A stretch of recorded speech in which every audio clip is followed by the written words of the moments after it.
बच्चों जरा ठहर कर सुनना, आज मैं तुम्हें पढ़ाई के लिए नहीं बुला रहा हूँ, आज मैं तुम्हें जगाने आया हूँ।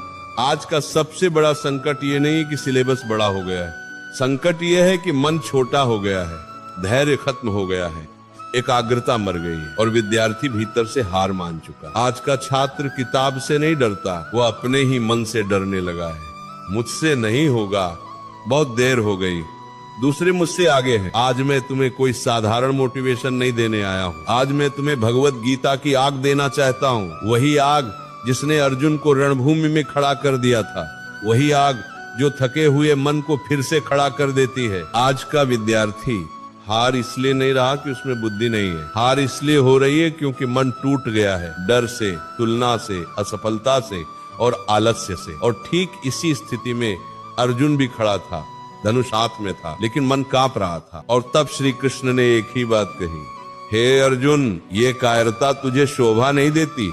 बच्चों, यह श्लोक सिर्फ युद्ध के लिए नहीं था, यह हर उस विद्यार्थी के लिए है जो किताब देखकर घबरा जाता है, जो रिजल्ट से डरता है, जो कहता है मुझसे नहीं होगा। डर तुम्हारा नहीं है, मन का भ्रम है। गीता कहती है, हे आत्मा, तू न जन्म लेती है न मरती है।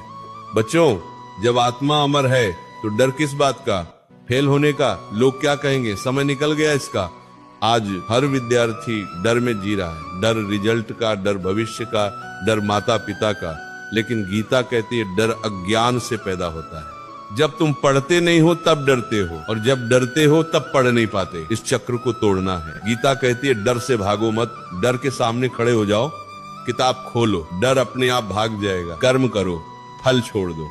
बच्चों, यही वह सूत्र है जिसने लाखों जीवन बदले हैं। तुम्हारा अधिकार केवल कर्म पर है, फल पर नहीं। आज का विद्यार्थी पढ़ते समय भी रिजल्ट सोचता है, इतना पढ़कर भी क्या होगा। यही सोच पढ़ाई को मार देती है। हमारी मानो तो पढ़ाई पूजा है, रिजल्ट प्रसाद है।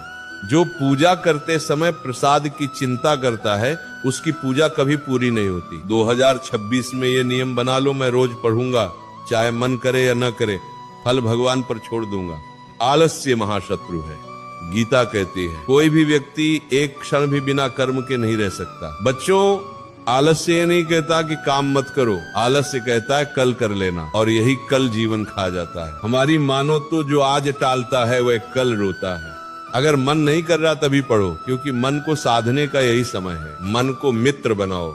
गीता स्पष्ट कहती है मनुष्य स्वयं अपना मित्र भी है और शत्रु भी। बच्चों, अगर मन कहे छोड़ दे तो तुमको बैठ पढ़ेंगे। यही साधना है, यही ब्रह्मचर्य है, यही छात्र धर्म है। आज जो मन को वश में कर लेगा वही इतिहास बनाएगा। तुलना छोड़ो, स्वधर्म पकड़ो। अर्जुन को भी डर था, मेरे सामने भीष्म है, द्रोण है। श्री कृष्ण ने कहा स्वधर्मे निधनम श्रेय, अपने मार्ग पर चलना ही श्रेष्ठ है। बच्चों, तुम किसी और की कॉपी नहीं हो, तुम्हारा संघर्ष अलग है, तुम्हारी गति अलग है। दूसरों से नहीं, अपने कल से जीतने की तैयारी करो। ब्रह्म मुहूर्त और अनुशासन। गीता योग का ग्रंथ है और योग का पहला नियम है अनुशासन। जो विद्यार्थी देर से सोता है, मोबाइल में डूबा रहता है, वो गीता नहीं समझ सकता। 2026 में अर्जुन बनना है तो जीवन में नियम लाओ।